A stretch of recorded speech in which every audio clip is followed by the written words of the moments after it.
Hello students, welcome back. Thermodynamics unit हम लोगों ने स्टार्ट कर दी थी और थर्मोडायनेमिक्स यूनिट के अंदर कुछ इंपॉर्टेंट टर्म्स हम लोग डिस्कस कर चुके थे, लाइक सिस्टम, सराउंडिंग, बाउंड्रीज। इसके साथ ही state function, path function, macroscopic system, macroscopic properties और मैक्रोस्कोपिक प्रॉपर्टीज की types, extensive and intensive property. Last topic जो हम लोगों ने डिस्कस किया था वो क्या था? Extensive and intensive properties. क्या थी एक्सटेंसिव एंड इंटेंसिव प्रॉपर्टीज? जो प्रॉपर्टीज अमाउंट ऑफ सब्सटेंस पे डिपेंड करती हैं उनको हमने बोला था एक्सटेंसिव प्रॉपर्टीज, और जो प्रॉपर्टीज अमाउंट ऑफ सब्सटेंस पे डिपेंड नहीं करती हैं उनको हमने क्या बोला था? Intensive properties. और विद एग्जांपल्स हमने इनको डिस्कस किया था। अब एक चीज आपको ध्यान रखनी है, हमेशा आपसे पूछा जाता है एग्जाम में कि ये वाली प्रॉपर्टी जो है, कुछ भी प्रॉपर्टी दे करके, कि क्या ये प्रॉपर्टी एक्सटेंसिव है या फिर इंटेंसिव है। ठीक है, मान लीजिए आपसे कुछ कोई एग्जांपल आपको दिया गया और आपसे पूछा गया डेंसिटी। डेंसिटी क्या है? एक्सटेंसिव प्रॉपर्टी है या फिर इंटेंसिव प्रॉपर्टी है, ये आपको बताना है। तो सबसे पहले तो देखिए डेंसिटी होती क्या है। एक इंपॉर्टेंट पॉइंट मैं आपको यहाँ पे बताने वाली हूं, तो अच्छे से समझिएगा। डेंसिटी होती क्या है? Density is equal to mass upon volume. यही होती है ना density. Density is equal to mass upon volume. अब मास भी कोई प्रॉपर्टी है, या तो एक्सटेंसिव होगी या इंटेंसिव। सिमिलरली वॉल्यूम भी कोई प्रॉपर्टी है, एक्सटेंसिव या फिर इंटेंसिव। तो हमें पता है कि जो मास है वो तो अमाउंट ऑफ सब्सटेंस ही है, एक तरह से देखा जाए तो यानी कि मास क्या है? Mass is extensive property upon volume. Volume भी क्या है? अमाउंट ऑफ द सब्सटेंस पे डिपेंड करती है। अगर कम अमाउंट है इट मींस वॉल्यूम कम है, ज्यादा अमाउंट है किसी सब्सटेंस का इट मींस वॉल्यूम ज्यादा है, so it is also extensive property. अब हमें क्या लगता है कि डेंसिटी जिन दो टर्म्स का रेशियो है, जिन दो प्रॉपर्टीज का रेशियो है, वो दोनों एक्सटेंसिव है, तो डेंसिटी भी क्या होनी चाहिए? एक्सटेंसिव होनी चाहिए। लेकिन यही आपका नोट करने वाला पॉइंट है कि दो प्रॉपर्टीज जो हमारे पास एक्सटेंसिव हैं, ठीक है, जिसके लिए हम ये डिस्कस कर रहे हैं, that is density. Density is not extensive, इसका opposite density is the intensive property. Density क्या है? आपकी इंटेंसिव प्रॉपर्टी है।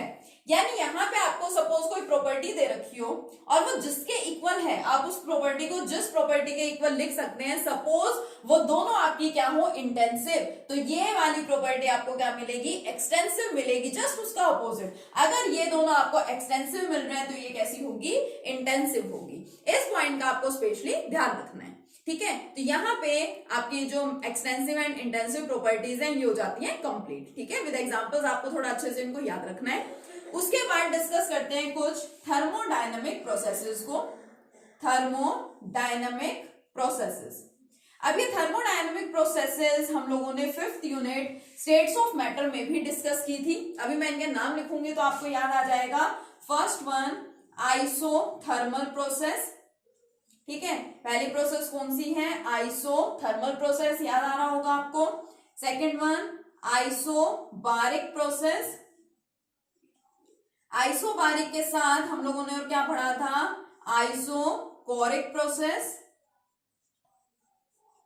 As well as number 4th is adiabatic process. कौन सी है आपकी नेक्स्ट प्रोसेस? Adiabatic process. इसी के साथ यहां पे हम लोग एक और प्रोसेस को भी डिस्कस करेंगे, that is cyclic process. And last one reversible and irreversible process. Reversible and irreversible process. ये सारी प्रोसेसेस जो हैं इनको बोला जाता है थर्मोडायनामिक प्रोसेसेस। इन प्रोसेसेस को हम लोग थर्मोडायनामिक्स में स्टडी करते हैं, थर्मोडायनामिक्स में डिस्कस करते हैं। First one is isothermal process. ये चार प्रोसेसेस तो आपने स्टेट्स ऑफ मैटर में भी पढ़ी हुई हैं, isothermal, isobaric, isochoric as well as adiabatic process.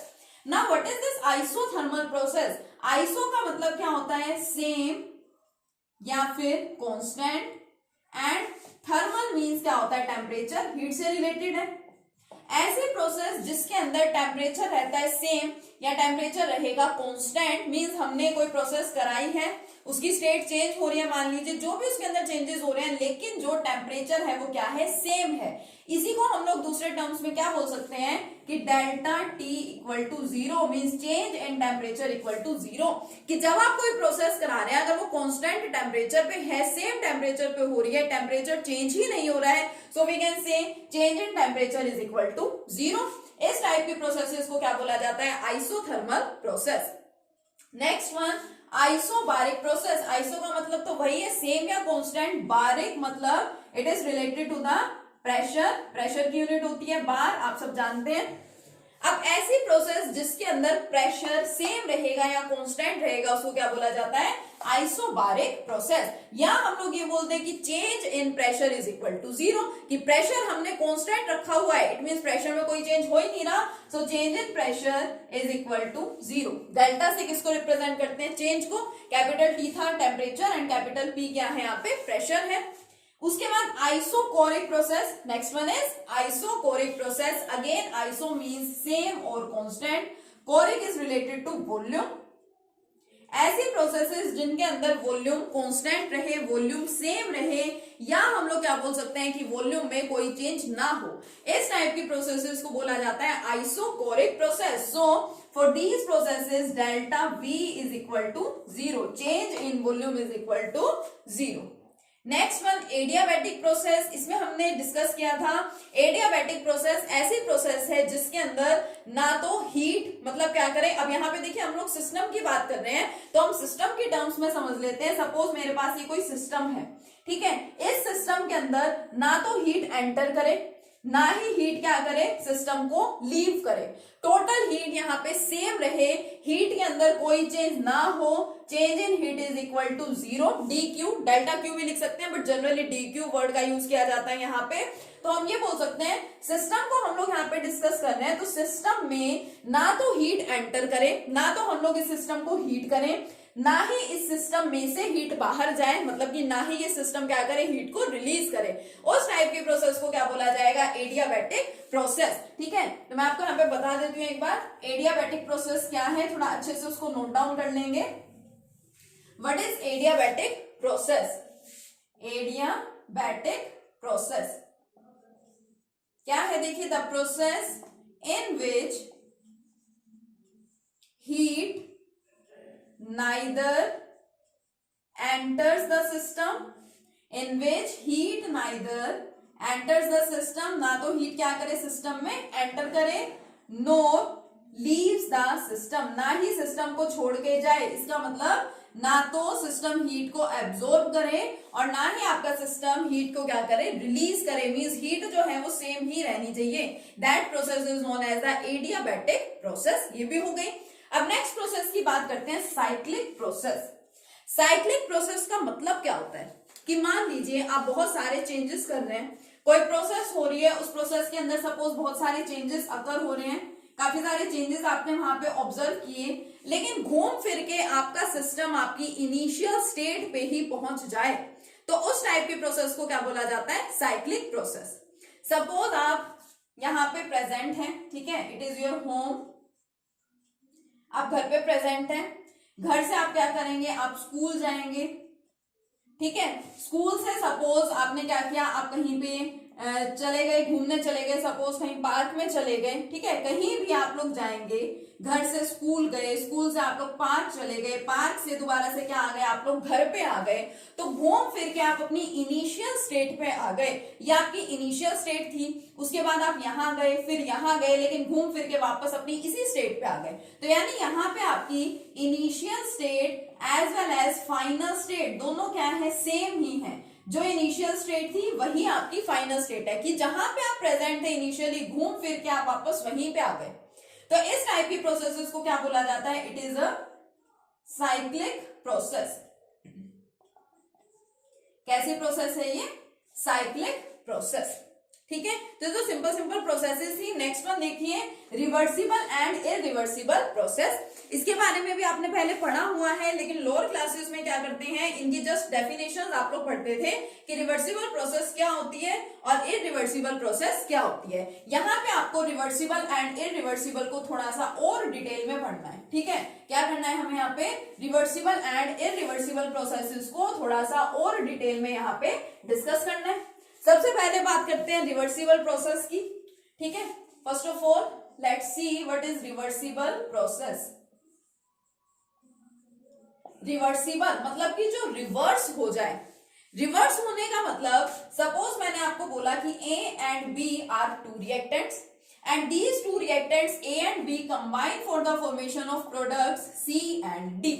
ये आपके दो रिएक्टेंट्स थे, ये दोनों रिएक्टेंट्स आपस में कंबाइन हुए for the formation of these products.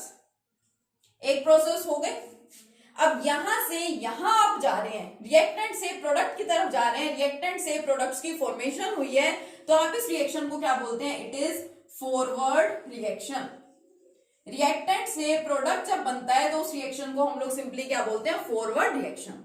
लेकिन कुछ प्रोसेसेस ऐसी भी होती हैं कि रिएक्टेंट से प्रोडक्ट बना और ये प्रोडक्ट्स दोबारा से क्या हो जाते हैं, कंबाइन हो जाते हैं, मींस सी और डी फिर दोबारा से कंबाइन हो गए और कंबाइन होकर के उन्होंने क्या बना दिए, दोबारा रिएक्टेंट बना दिए। मैंने कोई रिएक्टेंट्स लिए, वो रिएक्टेंट्स प्रोडक्ट्स में कन्वर्ट हुए, फिर प्रोडक्ट दोबारा से कंबाइन हो गए और उन्होंने फिर दोबारा कौन बना दिए, रिएक्टेंट्स बना दिए। जो स्टार्टिंग में आपके पास प्रेजेंट था वही आपको लास्ट में दोबारा से मिल गया। अब ये रिएक्शन क्या हुआ, रिवर्स हुआ। ठीक है, बैकवर्ड डायरेक्शन में हो गया। पहले तो ये फॉरवर्ड हो रहा था, अब ये बैक जा रहा है, बैकवर्ड डायरेक्शन में हो गया। So this reaction is known as the backward या फिर रिवर्स रिएक्शन भी इसको बोल सकते हैं। दिस रिएक्शन इज बैकवर्ड और रिवर्स रिएक्शन। तो ऐसी processes in which both forward as well as backward reaction takes place. The processes in which both forward as well as backward reaction takes place, या हम लोग बोल सकते हैं the reaction which takes place in both the directions is known as the reversible reaction or reversible process, जिसको हम लोग denote करते कैसे हैं ओवरऑल कि A प्लस B। ठीक है, ऐसे एरोज लगाए जाते हैं, आपको पता होगा, यानी कि A plus be in products में भी कन्वर्ट हुए और ये प्रोडक्ट्स दोबारा से रिएक्टेंट्स में भी कन्वर्ट हुए। ये जो आप एरो लगाते हैं, this arrow represents the reversible process. इससे हमें पता चलता है कि हमारी प्रोसेस क्या है, यहाँ पे रिवर्सिबल प्रोसेस है। तो इसको आपको अच्छे से यहाँ पे ध्यान रखना है। ठीक है, अब खुद से सोचिए, अभी तक आप लोग सिर्फ इतना पढ़ते थे छोटे क्लासेस में कि रिएक्टेंट से प्रोडक्ट बन गए, फिर दोबारा प्रोडक्ट से रिएक्टेंट बन गए, तो आपकी प्रोसेस क्या है, रिवर्सिबल प्रोसेस। और अगर मान लो रिएक्टेंट से प्रोडक्ट तो बन गए, मींस फॉरवर्ड रिएक्शन तो हो गया, लेकिन दोबारा से प्रोडक्ट से रिएक्टेंट सपोज नहीं बन सकते, बैकवर्ड या रिवर्स रिएक्शन नहीं हो सकता, तो उस टाइप की प्रोसेस को आप लोग क्या बोलते थे, इरिवर्सिबल प्रोसेस। मतलब उस प्रोसेस को हम लोग रिवर्स नहीं करा सकते हैं।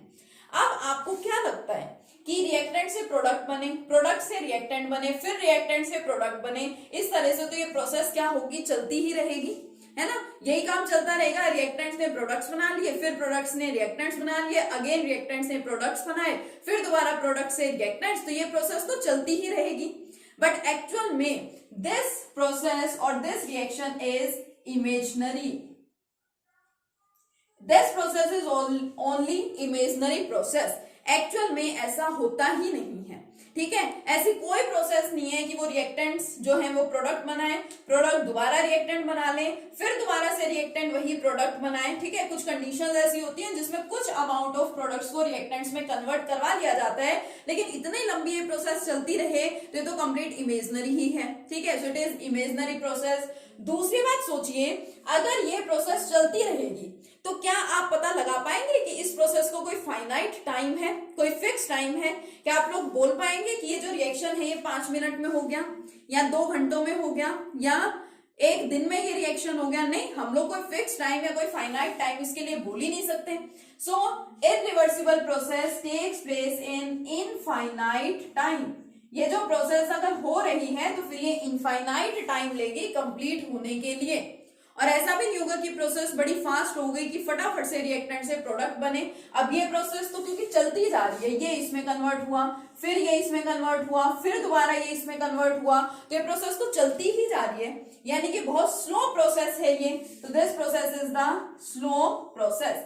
ये जो मैं आपको बता रही हूं ये क्या है, दीज आर द कैरेक्टरिस्टिक्स और properties of reversible process. Reversible process आपने पढ़ी, लेकिन उस रिवर्सिबल प्रोसेस की कैरेक्टरिस्टिक्स क्या है या प्रॉपर्टीज क्या है ये आपको डिस्कस करना है। तो क्या उसकी कैरेक्टरिस्टिक्स हैं कि reversible process is imaginary, it takes place in infinite time, it is a slow process, काफी स्लो प्रोसेस ये होती है। और देखिए यहाँ पे रिएक्टेंट्स ने कुछ वर्क किया, ठीक है, रिएक्टेंट्स कुछ वर्क कर रहे हैं और वो प्रोडक्ट में कन्वर्ट हो रहे हैं, फिर दोबारा प्रोडक्ट कुछ वर्क कर रहे हैं और वो रिएक्टेंट में कन्वर्ट हो रहे हैं। प्रोसेस बार बार चलती ही जा रही है, कंटिन्यूटी में चल रही है, ठीक है, लगातार होती जा रही है आपकी प्रोसेस, यानी यहाँ पे जो वर्क है वो तो बहुत ज्यादा हो जाएगा। So in reversible processes work done is maximum, ज्यादा से ज्यादा जितना वर्क कहीं पे हो सकता है ना वो कंप्लीट मैक्सिमम वर्क कहाँ होता है, रिवर्सिबल प्रोसेस में ही होता है। Work done is maximum in the reversible process, ठीक है। तो ये थी रिवर्सिबल प्रोसेस और उसकी कुछ प्रॉपर्टीज या कैरेक्टरिस्टिक्स। अब बात करते हैं इररिवर्सिबल प्रोसेस की। तो इररिवर्सिबल प्रोसेस क्या है, इसकी जस्ट अपोजिट, ठीक है। किसका डिस्कशन करते हैं अब हम लोग, irreversible process. Next process is our irreversible process. Irreversible process का मतलब क्या है कि रिएक्टेंट से प्रोडक्ट बन गए, फॉरवर्ड रिएक्शन हो गया, बस काम खत्म, इसके बाद और कुछ फर्दर नहीं होगा। तो उस प्रकार का, उस टाइप का रिएक्शन हमारा क्या है, इररिवर्सिबल रिएक्शन या इररिवर्सिबल प्रोसेस हम उसको बोलते हैं। यानी रिवर्सिबल की जस्ट अपोजिट हो गई, इसमें तो दोनों टाइप के रिएक्शन हो रहे हैं, इसमें सिर्फ एक ही टाइप का रिएक्शन हो रहा है। और अगर अब हम लोग इसकी कैरेक्टरिस्टिक्स या इसकी प्रॉपर्टीज की बात करें तो क्या होगा कि सिर्फ रिएक्टेंट्स को प्रोडक्ट्स में कन्वर्ट होना है, दैट्स इट, उसके अलावा और कुछ भी नहीं होगा। यानी कि एक्चुअल में ये रिएक्शंस होते होंगे, so it is not imaginary, ठीक है। हम लोग ये तो नहीं बोल सकते कि ये प्रोसेसेस कैसी हैं, इमेजिनरी है। So irreversible processes are not imaginary, finite time में कंप्लीट हो जाती है, it takes place in finite time, कि सिर्फ रिएक्टेंट्स को ही तो प्रोडक्ट में कन्वर्ट होना है, चाहे वो 5 मिनट में कन्वर्ट हो जाए, चाहे 2 घंटे में कन्वर्ट हो, चाहे 3 दिनों में कन्वर्ट हो जाए, बट कोई फिक्स टाइम तो होता ही है, कोई फाइनाइट टाइम, कोई डेफिनेट टाइम होता ही है। Next, it is a fast process. देखो फास्ट का मतलब यहाँ पे ये मत सोचना कि फास्ट मतलब कि फटाफट से ये रिएक्शन हो जाएगा, फास्ट का मतलब इसके कंपैरिजन में फास्ट है। रिवर्सिबल प्रोसेस बहुत लंबी चलती ही जा रही है, चलती ही जा रही है, इसलिए हमने रिवर्सिबल को क्या बोला था, स्लो बोला था। रिवर्सिबल के कंपैरिजन में इररिवर्सिबल प्रोसेस कैसी है, फास्ट है। मैं लिख देती हूँ fast as compared to reversible, ताकि आपको कोई कंफ्यूजन ना हो, ठीक है। Fast as compared to reversible process. Reversible में वर्क डन मैक्सिमम है, तो इसके अंदर मैक्सिमम तो नहीं होता होगा, so work done is not maximum in irreversible process. तो आपने देखा ये आपके रिवर्सिबल प्रोसेस की कैरेक्टरिस्टिक्स, या आपकी इररिवर्सिबल प्रोसेस की कैरेक्टरिस्टिक्स। हम लोगों से एग्जाम में कैरेक्टरिस्टिक्स भी पूछी जा सकती हैं, ठीक है, और डिफरेंसेस भी पूछे जा सकते हैं between reversible and irreversible process. तो ये क्या है, ये डिफरेंसेस ही तो है। सबसे पहले हम डिफाइन कर देंगे फर्स्ट पोस्टुलेट, फर्स्ट पॉइंट में या फर्स्ट डिफरेंस के अंदर कि रिवर्सिबल प्रोसेस क्या है, इररिवर्सिबल प्रोसेस क्या है। उसके बाद ये इंपॉर्टेंट पॉइंट्स, इंपॉर्टेंट कैरेक्टरिस्टिक्स क्या करेंगे, मेंशन कर देंगे, ठीक है। तो हमारी टाइप ऑफ प्रोसेसेस भी यहाँ पे कंप्लीट हो गई। अब हमारा मेन कंसेप्ट स्टार्ट होने वाला है। कुछ डिफरेंट टाइप्स की एनर्जीज हम लोग डिस्कस करेंगे, वर्क और हीट को हम लोगों को डिटेल में थोड़ा सा एक्सप्लेन करना है, उसके बेसिस पे कुछ न्यूमेरिकल्स भी होंगे हमारे पास। And first law of thermodynamics means अब हमारा जो चैप्टर है वो कंप्लीट डिटेल में स्टार्ट हो गया है। उस चैप्टर को पढ़ने के लिए ये जो इंपॉर्टेंट टर्म्स थी ये हम लोग सारी टर्म्स डिस्कस कर चुके हैं, ठीक है। तो जो हमारा नेक्स्ट लेक्चर होगा उस नेक्स्ट लेक्चर में हम लोग स्टार्ट करेंगे फ्रॉम इंटरनल एनर्जी। सबसे पहले देखेंगे इंटरनल एनर्जी होती क्या है, ठीक है। चलिए नेक्स्ट लेक्चर में मिलते हैं, थैंक यू।